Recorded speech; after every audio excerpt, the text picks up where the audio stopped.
Plan the parade. Toronto is going to win the Stanley Cup. It is only a matter of when and how many. Around 2016, that did not sound ridiculous. It felt inevitable. For a franchise that had not lifted a championship since 1967, hope had always been fragile. Generations of Leafs fans had grown up hearing stories about the last cup, watching season after season disappear without a single banner to show for it. But suddenly, everything was different. The rebuild had worked. The talent was real. The future was not just bright, it was blinding. So, let me ask you something. If you had told a Leafs fan in 2018 that this core, this generational group of players, would never even reach a Stanley Cup final, would they have believed you? Not a chance. And that is exactly what makes this story so painful. This is how the most promising era in Maple Leafs history became one of the greatest collapses in NHL history. To understand how bad the fall was, you have to understand how high they climbed. Before the rebuild, the Maple Leafs were a disaster. In the decade before 2016, they missed the playoffs 10 times in 11 years. The one time they did make it, in 2013, they blew a 3-1 series lead against Boston in one of the most gut-wrenching collapses in NHL history. The fan base was not just frustrated, they were exhausted. Then the front office did something right. 3 drafts in a row, they landed exactly what they needed. In 2014, they selected William Nylander, a smooth, skilled forward with hockey sense that most players spend their entire careers trying to develop. In 2015, they took Mitch Marner, a player so instinctively creative with the puck that scouts were running out of ways to describe him. And then in 2016, the Leafs won the draft lottery and selected Auston Matthews first overall. 3 straight drafts. 3 franchise-level players. The kind of roster building that does not happen by accident, and almost never happens 3 times in a row. But nothing prepared anyone for what happened on opening night. October 12, 2016.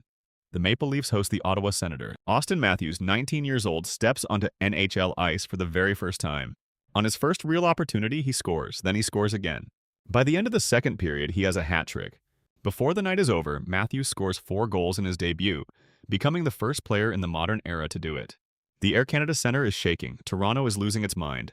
And somewhere in that noise, you can feel an entire fan base daring, for the first time in decades, to believe again. It only kept growing from there. Through that rookie season, Matthews, Marner, and Nylander were producing at levels that made scouts and analysts do double takes. The Leafs were appointment television. Everyone wanted to watch this team. Then, in the summer of 2018, Toronto made the move that was supposed to seal everything. John Tavares, one of the best centers in the world, chose to leave the New York Islanders and sign with his hometown team. He did not have to. Other franchises wanted him badly. But he chose Toronto because he believed in what was being built. The core 4 was complete: Matthews, Marner, Nylander, Tavares.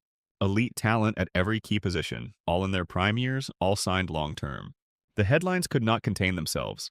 National media called them a dynasty in the making. Analysts picked them to contend for years. Fans in Toronto started having conversations they had not allowed themselves to have in decades. If you are a hockey fan who remembers watching this team in those early years, hit subscribe before we go further. Because the story we are about to tell only gets harder to watch from here below. The first time the word choke got attached to this team, nobody wanted to say it out loud. It felt unfair. They were young. They were still learning. Give them time. But time has a way of running out faster than you think. 2019, first real playoff run of the new era. The opponent, the Boston Bruins, a team built exactly the way Toronto was not: physical, battle-tested, and absolutely ruthless in close games. The Leafs push it to Game 7. They have home ice. They have the crowd. They have the talent. And then when the moment demands everything, the stars go quiet. Boston wins. Toronto goes home. Fine, first time. Lesson learned.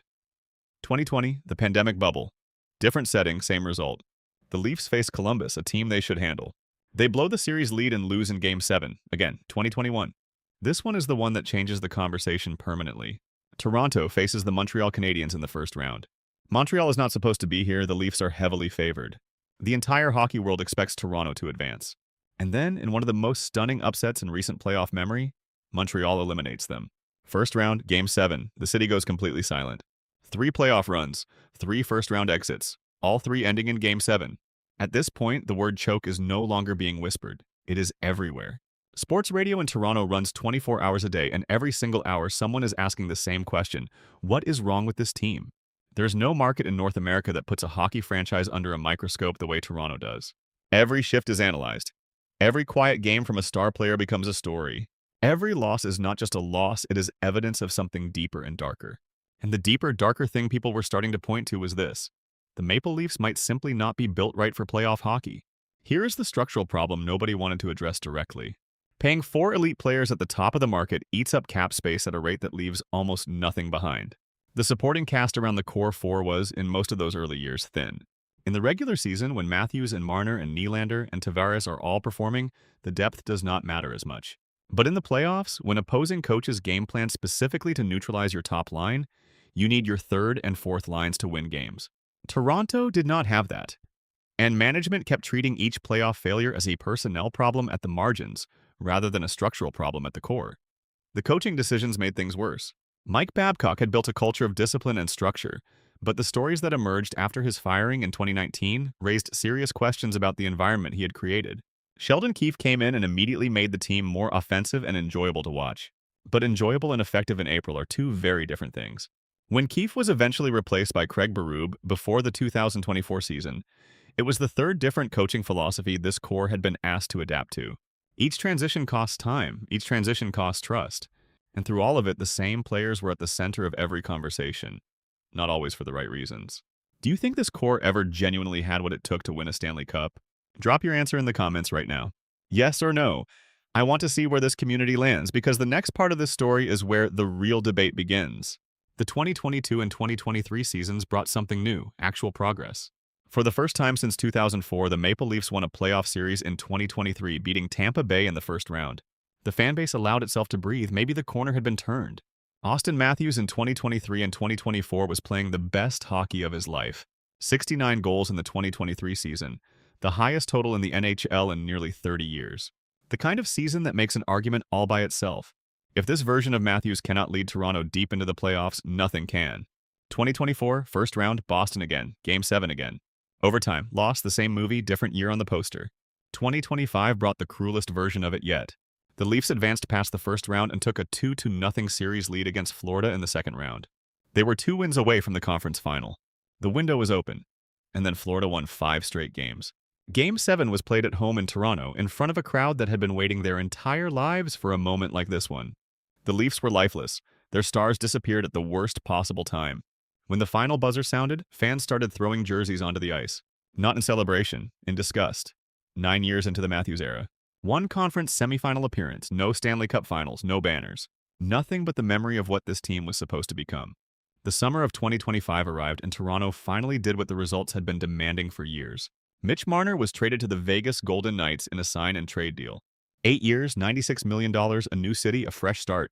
After 9 seasons in Toronto, after 741 points in 657 games, after everything this team had been through together, it was over. The core four was finished. There is a particular kind of silence that follows a trade like that. Not the silence of shock, because nobody was truly shocked. The silence of confirmation. The moment an organization finally admits, in the clearest possible language, that what they were doing was not working and had not been working for a long time. Every fan who spent years defending this group and every fan who spent years demanding change both felt it at the same time. It was done. Marner had been one of the most gifted playmakers this franchise had ever seen. Nobody who watched him closely could honestly say he did not care or that he did not compete. But his tenure in Toronto would always be defined by what the team could not accomplish together, not by what he produced individually. That is the brutal mathematics of team sports. Numbers do not matter if the name on the trophy is never yours. Auston Matthews was named captain, a title that carried enormous weight and enormous pressure in equal measure. A new identity was being constructed around him, one built on the wreckage of a golden era that never delivered its promise. Whether that new identity can succeed, whether Matthews has enough runway left in his prime to lead a rebuilt team somewhere meaningful, is the question Toronto will spend the next several years trying to answer. And in the 2025 to 2026 season, the Maple Leafs found themselves on the edge of missing the playoffs entirely. The team that was supposed to define a decade of dominance was suddenly fighting just to stay relevant. So what actually happened? How does a team with that much talent, that much financial investment, that much organizational commitment come away with nothing? The answer is not one thing. It never is. Talent is the entry fee for contention, not the guarantee of success. The Maple Leafs had the entry fee.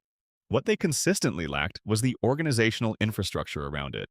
Playoff hockey is a different sport from the one played in October and November. It demands depth. It demands accountability. It demands a culture where hard conversations happen before they become unavoidable. Toronto kept treating each postseason failure as a problem to be patched, rather than a pattern to be confronted. The coaching changes never addressed the real question.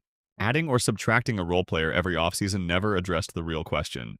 The real question was whether this group, at its core, had the specific combination of resilience and ruthlessness that championship teams require. After 9 years, the evidence pointed in one direction.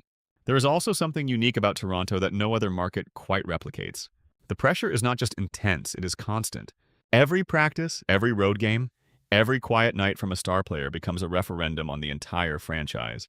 Whether that environment broke something inside this team, or whether it simply exposed what was always there, is a debate that will outlast every player involved. What is not debatable is the outcome. The best team Toronto ever built, assembled with extraordinary care across 3 consecutive drafts plus a generational free agent signing, spent nearly a decade in the spotlight and never once stood on a conference final ice. They gave their fans brilliant regular seasons, unforgettable individual performances, and more Game 7 losses than any group of players should ever have to carry. Before we close this out, a genuine thank you to everyone watching Slapshot Stories. Whether you found this channel last week or you have been here from the start, your passion for this game and the debates you bring to the comments section are exactly why we keep making videos like this one. If this story hit the way we hoped it would, share it with another hockey fan who needs to see it. That is the best thing you can do for this channel, and we are grateful for every single one of you. The parade never came. They told us it was only a matter of when. It turns out sometimes when never arrives.